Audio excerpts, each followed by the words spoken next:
북조선 항공기술자가 동남아시아에서 돌연 자취를 감췄습니다. 그는 김정은 위원장의 전용기를 직접 정비하던 최고급 기술자였습니다. 그가 사라진 지 사흘 후 국제사회는 충격적인 소식을 접했습니다. 그가 제3국 대사관에 망명을 신청한 것입니다. 손에는 북한 최고 권력층의 비행 기록과 정비 일지가 들려 있었습니다. 평양에 숨겨진 하늘길, 그 누구도 몰랐던 전용기의 비밀이 세상에 드러나는 순간이었습니다. 저는 그 기술자입니다. 이 이야기는 제 실제 증언을 바탕으로 재구성했습니다. 꽃제비 채널은 이런 숨겨진 진실을 여러분께 전합니다. 김정은의 하늘을 지키던 제가 왜 모든 것을 버리고 도망쳐야 했는지 그 이야기를 지금부터 들려드리겠습니다. 구독과 좋아요 버튼을 눌러주시면 더 많은 이야기를 전할 수 있습니다. 저는 1987년 평양 순안구역에서 태어났습니다. 아버지는 조선인민군 공군 소속 항공정비사였고 어머니는 방직공장 노동자였습니다. 성부는 보통이었지만 아버지의 기술력 덕분에 우리 가족은 평양에서 살 수 있었습니다. 어릴 때부터 저는 아버지를 따라 비행장에 나갔습니다. 미그기의 엔진 소리, 유압류 냄새, 금속이 부딪히는 소리가 제 어린 시절의 전부였습니다. 김일성 종합대학 기계공학부를 졸업한 뒤 저는 고려항공정비부에 배치됐습니다. 2015년 제 인생이 완전히 바뀌는 날이 왔습니다. 당 간부가 저를 불렀습니다. 동무는 이제부터 1호 대상 항공기를 전담하게 되었소. 이것은 최고의 영광이자 최고의 책임이오. 1호 대상. 그것은 김정은 위원장을 뜻하는 암호였습니다. 그날부터 저는 순안공항 특별경납고로 출근했습니다. 문 앞에는 호위총국 요원들이 24시간 서 있었고 경납고 안으로 들어가려면 3번의 신원 확인을 거쳐야 했습니다. 휴대전화는 물론이고 손목시계조차 반납해야 했습니다. 그곳에 김정은 위원장의 인류신 전용기가 있었습니다. 전용기 정비는 상상을 초월하는 긴장의 연속이었습니다. 나사 하나, 연결선 하나가 잘못되면 제 목숨은 물론 가족 3대가 위험해졌습니다.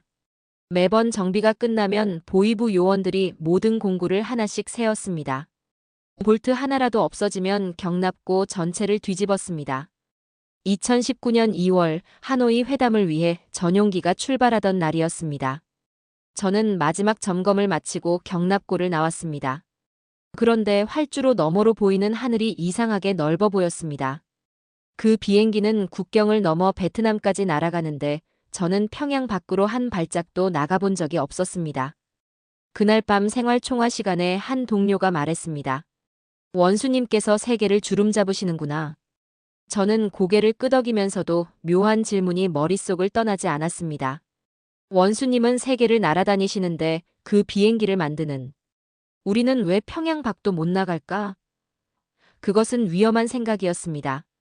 그러나 한번 떠오른 질문은 지워지지 않았습니다. 2021년 봄, 저에게 해외 파견 명령이 떨어졌습니다. 중국과 러시아를 오가는 고려항공 노선의 정비 지원이었습니다.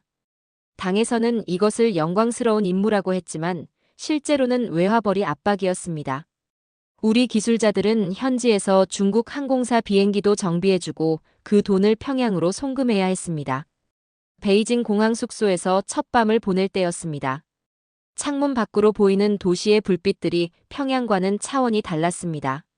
네온사인, 자동차 행렬, 사람들의 웃음소리. 제 옆에 있던 동료 강혁이 조용히 말했습니다. 형, 우리 이대로 계속 살아야 하나? 저는 그의 입을 막았습니다. 미쳤어? 여기도 우리 사람들이 있어. 하지만 강혁의 눈빛은 진지했습니다. 그날 밤 저는 잠을 이루지 못했습니다. 호텔방에 몰래 둔 소형 라디오에서 한국 방송이 흘러나왔습니다. 탈북민 인터뷰였습니다. 자유는 공짜가 아닙니다. 하지만 그 대가를 치를 가치가 있습니다. 제 심장이 미친 듯이 뛰었습니다. 강혁이 다시 속삭였습니다. 형, 우리 기회가 있을 때 나가요. 이렇게 살다가는 우리 자식들도 똑같이 살게 돼요. 저는 고개를 끄덕였습니다. 다음 날부터 우리는 조심스럽게 계획을 세웠습니다. 가장 큰 문제는 감시였습니다. 우리 일행 8명 중에는 보위부 요원이 최소 2명은 섞여 있었습니다. 누가 요원인지는 아무도 몰랐습니다. 서로를 의심하고 감시하게 만드는 것, 그것이 그들의 방식이었습니다. 강혁과 저는 절대 함께 다니지 않았습니다. 대신 작업 중 공구를 건네주며 쪽지를 주고받았습니다. 다음 주 화요일 베이징 공항 점검 일정 있음. 그날 가능성 있음. 저는 몰래 돈을 모았습니다. 중국 위안화 3천 위안이었습니다. 정비 작업을 도와준 대가로 중국 기술자에게 받은 돈이었습니다. 이것을 평양에 보고하지 않은 것만으로도 정치 범수용 소행이었습니다. 일주일 후 제가 가장 두려워하던 일이 일어났습니다. 저녁 점호 시간에 조장이 우리를 불러 세웠습니다.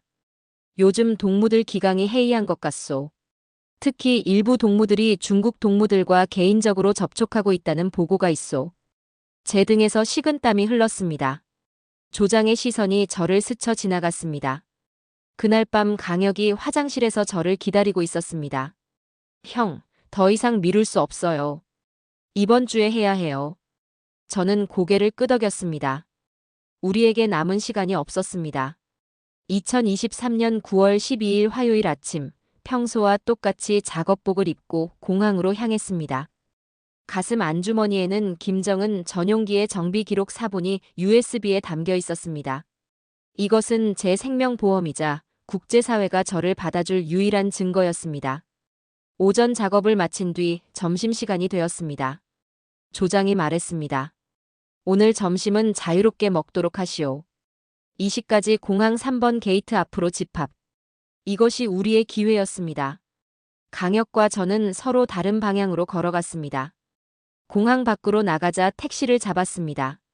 한국 대사관. 운전기사가 이상한 눈으로 저를 봤지만 제가 내민 100위안 지폐를 보고는 입을 다물었습니다.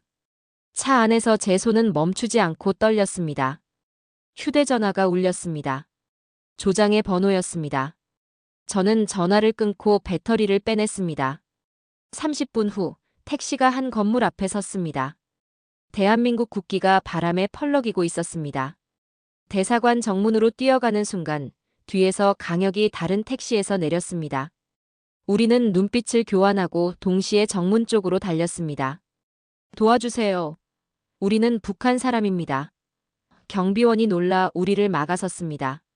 그 순간 검은색 승용차 한 대가 급정거했습니다.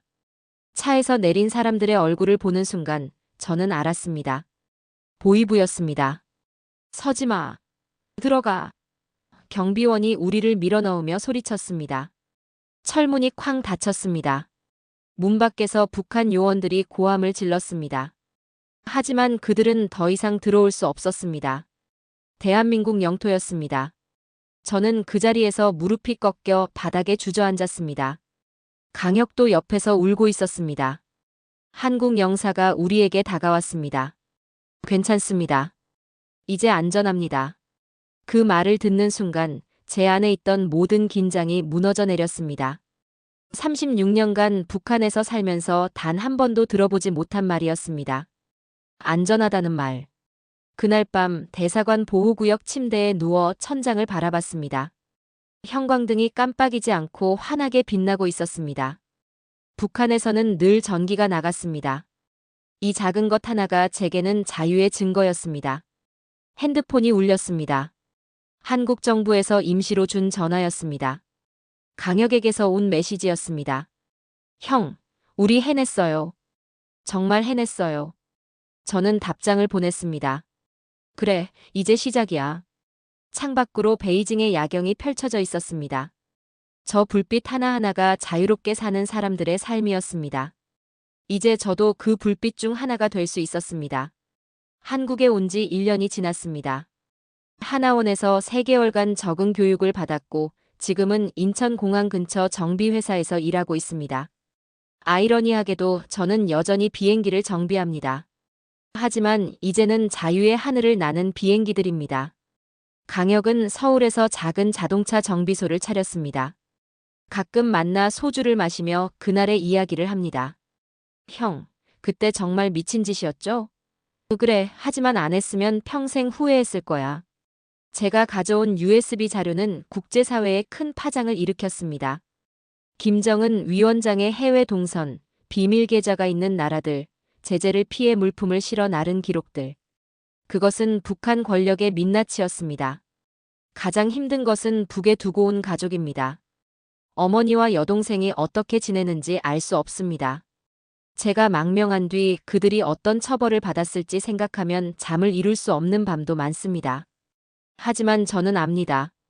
제가 여기서 잘 살아가는 것, 진실을 증언하는 것, 그것이 언젠가 북한을 변화시킬 작은 힘이 될 거라는 것을. 탈북은 끝이 아니라 시작입니다. 자유로운 하늘 아래에서 저는 매일 새로운 삶을 배우고 있습니다. 오늘도 인천공항 활주로에서 비행기가 이륙합니다. 그 비행기 안에는 자유롭게 세계를 여행하는 사람들이 타고 있습니다. 언젠가 북한 사람들도 그렇게 자유롭게 하늘을 날 수 있는 날이 오기를 꿈꿉니다. 구독과 좋아요는 꽃제비 채널이 더 많은 이야기를 전하는 큰 힘이 됩니다.